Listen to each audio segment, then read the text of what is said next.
Support for this podcast comes from Bryn Mawr Communications. BMC produces a number of informative podcast series spanning a variety of topics in ophthalmology. Discover a new show at itube.net/podcasts.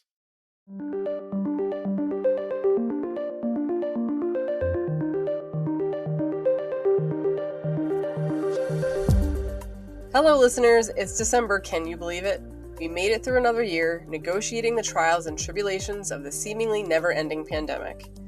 Managing the daily operations at work, in addition to those at home, isn't always easy, so let's take a moment to acknowledge the determination it sometimes takes to get through the day. Okay, let's get to the real reason you're listening, to hear what articles from the latest issue of Modern Optometry we have selected for you. We're keeping it short for this last episode of 2021, and what's coming up are 2 articles on the posterior segment. We'll begin with the one that continues on the topic we started talking about, specifically how COVID-19 kept retina patients out of one particular practice and led to poorer outcomes for many. Give a listen to Jessica Haynes, an optometrist at Charles Retina Institute in Germantown, Tennessee, on the true effect of lapses in care.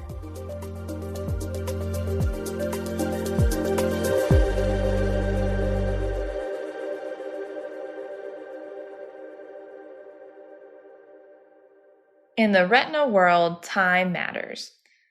Certain conditions such as retinal detachment, acute symptomatic retinal breaks, and neovascular glaucoma require urgent care.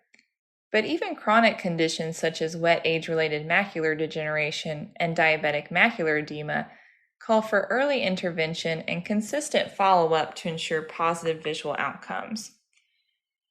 During the ongoing COVID-19 pandemic, lapses in medical care due to government-mandated shutdowns, overly crowded healthcare facilities, loss of health insurance or income, and even patient fear have led to poorer patient outcomes, particularly for those with retinal pathologies. I'll discuss the ramifications of the COVID-19 shutdown on our retina patients. Our retina clinic is always bustling.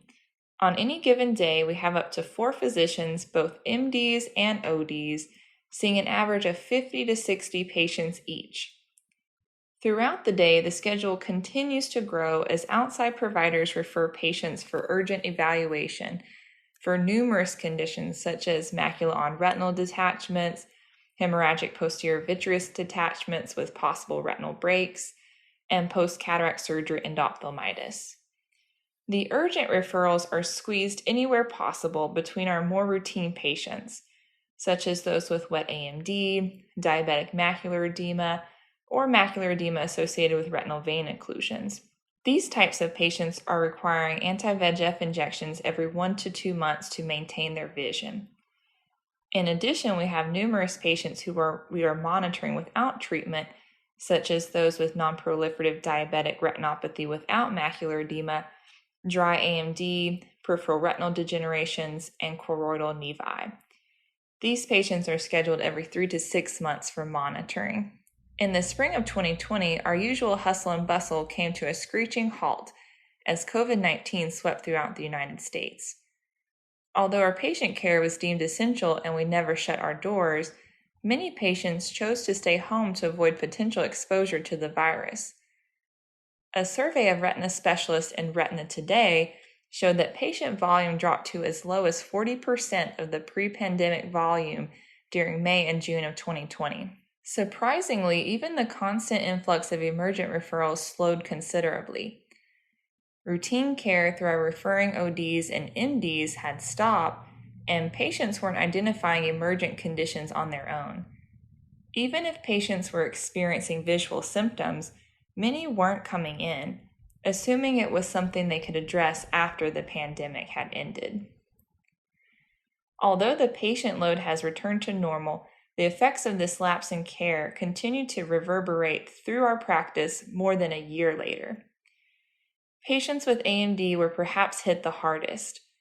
Early intervention with anti-VEGF therapy leads to better visual outcomes in those who convert from dry to wet AMD, and entering visual acuity is a significant factor in a patient's visual prognosis. A patient who presents with visual acuity of 20/40 at conversion is much more likely to maintain that legal driving vision than a patient who presents with initial visual acuity of 2200. Patients with wet AMD are also highly reliant on routine, sometimes even monthly injections to maintain their visual acuity. Unfortunately, this patient population is also older and more likely to delay care for fear of COVID-19. Stone et al. Found that during the COVID-19 pandemic, those being treated with anti-VEGF injections for wet AMD experienced the greatest loss of vision compared to patients with DME and macular edema from retinal vein occlusions. They were also the least likely to have their vision return to normal once treatment was reinstated. This is due to the aggressive nature of choroidal neovascularization in AMD and the formation of subretinal scarring. Greenlee et al. Showed that after lapses in anti-VEGF treatment for wet AMD, macular thickness can be restored to normal with resumed treatment, but visual acuity loss is often permanent due to submacular scarring. Our patients with diabetes face numerous challenges as well. This patient population tends to be younger than the wet AMD population, with many still in the workforce, which may be why diabetic retinopathy is the leading cause of blindness in the working age population. Recent conversations with my own patient base suggest loss of work and loss of health insurance has been a significant hurdle for these patients during the pandemic. Numerous patients have reported that their delays in care have been due to financial strain. A survey by the American Diabetes Association found that 12% of patients with diabetes experienced insurance disruption during the pandemic. Another crucial factor for patients with diabetes is fear, as they are at a higher risk of severe complications of COVID-19. Unfortunately, this has stopped many patients from keeping their retina and routine ocular health appointments and has even delayed their systemic care. The ADA survey reported that 43% of patients with diabetes delayed routine medical care during the pandemic, and 50% of those who did so out of fear of COVID-19. We are still seeing patients with diabetic retinopathy who haven't been seen for more than a year due to pandemic-related reasons. Many of these patients are coming in poorer systemic health than they were before the pandemic, and they have been without follow-up for far too long. This puts them at increased risk for sight-threatening complications such as macular edema, macular ischemia, traction retinal detachments, vitreous hemorrhage, and even neovascular glaucoma. As the pandemic continues, the question remains, how can we positively influence our patients' retina health during this time? For my patients with intermediate stage AMD, I do recommend the 4C home monitoring program. It uses the concept of hyperacuity to detect metamorphopsias consistent with the conversion from dry to wet macular degeneration. The at-home monitoring system alerts the physician when conversion is detected, and it provides elderly patients with a safe means of monitoring their vision at home between office visits. Longer-acting anti-VEGF agents such as Beovu, approved for exudative AMD and currently in clinical trials for DME, may decrease the burden of follow-up for these patients. In addition, new delivery systems such as the anti-VEGF port delivery system Susvimo, which has just recently been approved for exudative AMD, may be considered to give patients longer follow-up times. Such technology is just one way we can adjust to the needs of our patients during this ongoing health crisis. Fear of COVID-19 is real, but risk of vision loss without care is also a crucial consideration, and we must strive to stress the importance of follow-up care, both ocular and systemic, to our patients. We must remain accessible to and open with our patients and provide them with a safe environment in which to seek care. Educating patients to recognize signs or symptoms that require emergent care is also crucial. With all of this put together, we have a better chance of preserving vision. Have you noticed a drop in patient volume due to a fear of COVID-19? If so, what are you doing about it? Email us at kroman@bmctoday.com and let us know. Ready for the last article of the episode? We'll have that for you right after a short break.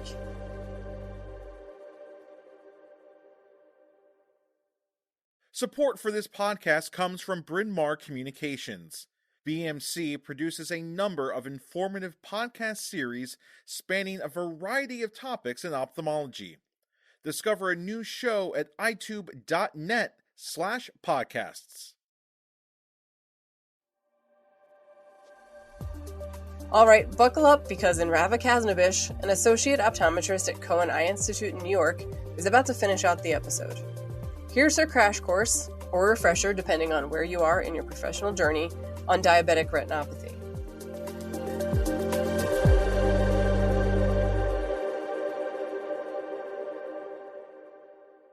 Diabetes mellitus is the fastest growing chronic, non-communicable disease worldwide.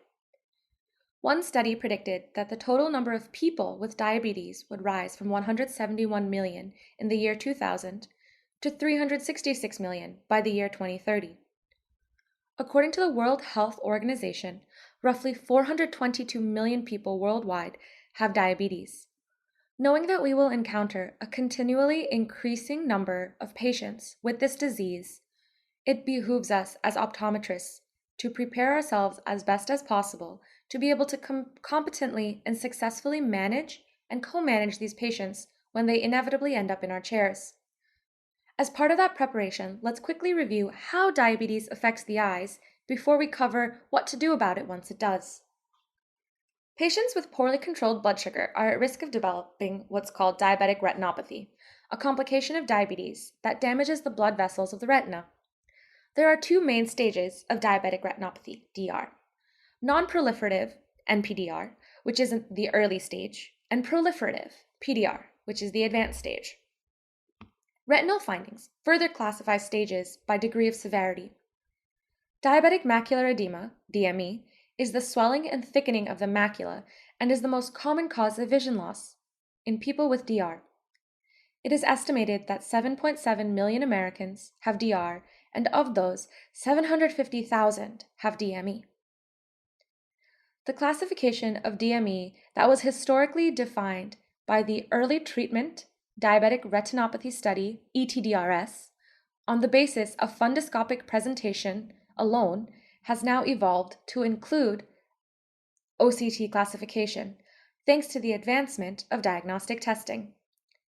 Clinically significant macular edema, or CSME, as defined by the ETDRS, requires meeting one of the following criteria: thickening at or within 500 microns, half-disc diameter, of the center of the fovea, hard exudates at or within 500 microns, half-disc diameter, of the center of the fovea, with associated thickening, and or 1 disc diameter of thickening that is within 1 disc diameter of the center of the fovea. Using the OCT to classify DME, a vast majority of clinical literature divides DME by the involvement of the fovea. Retinal thickening located within the central subfield zone, 1 millimeter in diameter, of the fovea is considered center-involving DME, and retinal thickening outside the central subfield zone of the fovea is considered non-center-involving DME.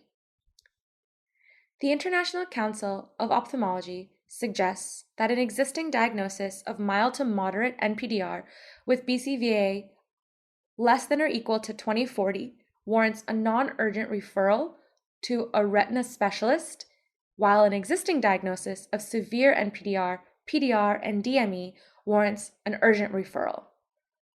Clinically speaking, in the presence of non-center involving DME with good glycemic control and low possibility of progression to PDR, observation of subclinical DME is not unheard of.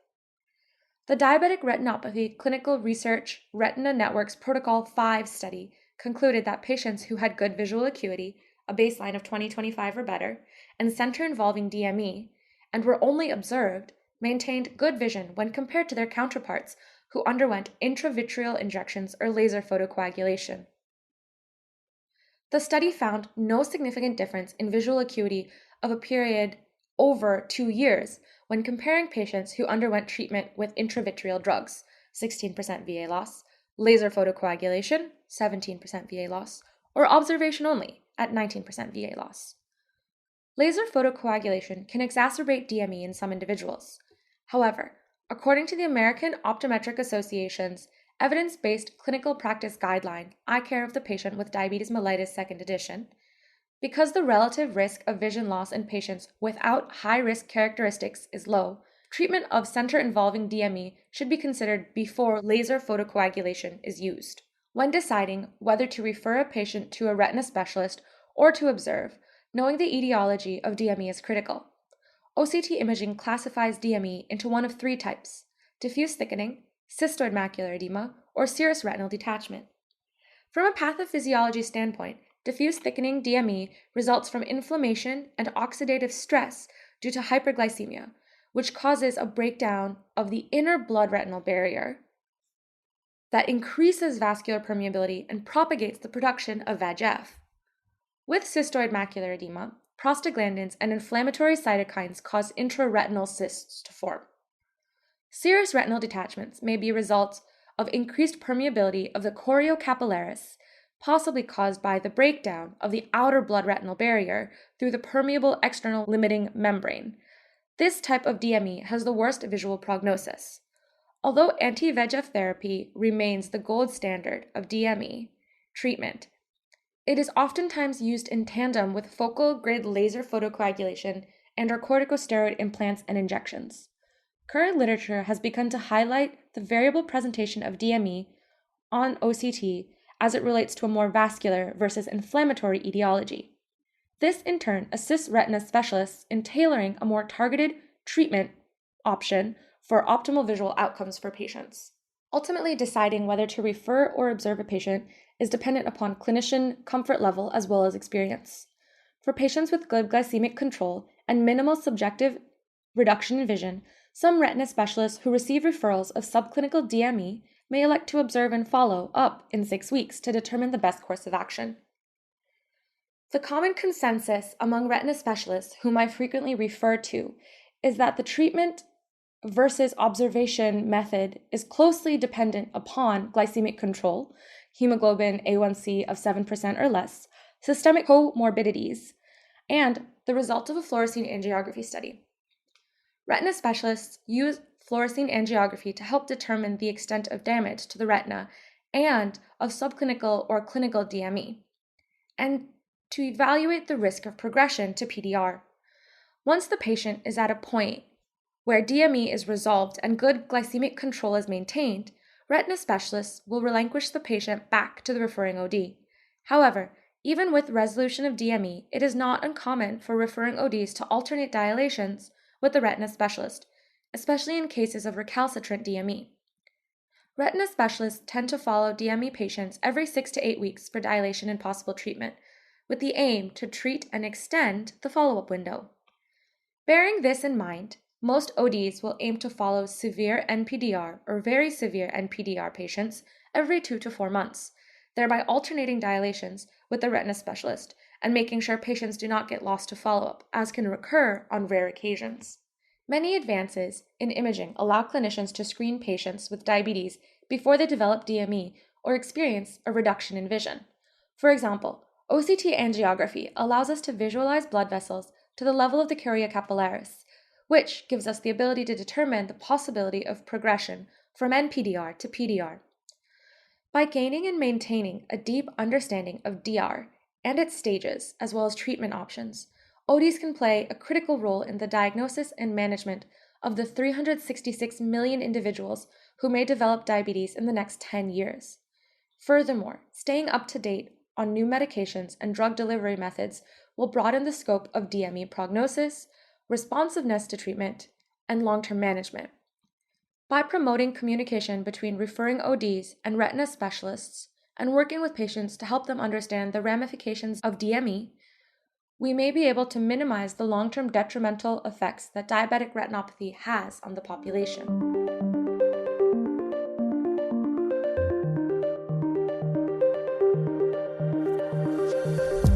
Even if you already had your own set of guidelines for managing patients with diabetic retinopathy, it never hurts to keep an open mind and get another practitioner's perspective on things.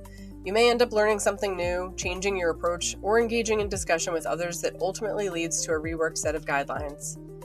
Well, that's a wrap on the ModPod for 2021. Let's all enjoy the holidays as we coast through the rest of the year.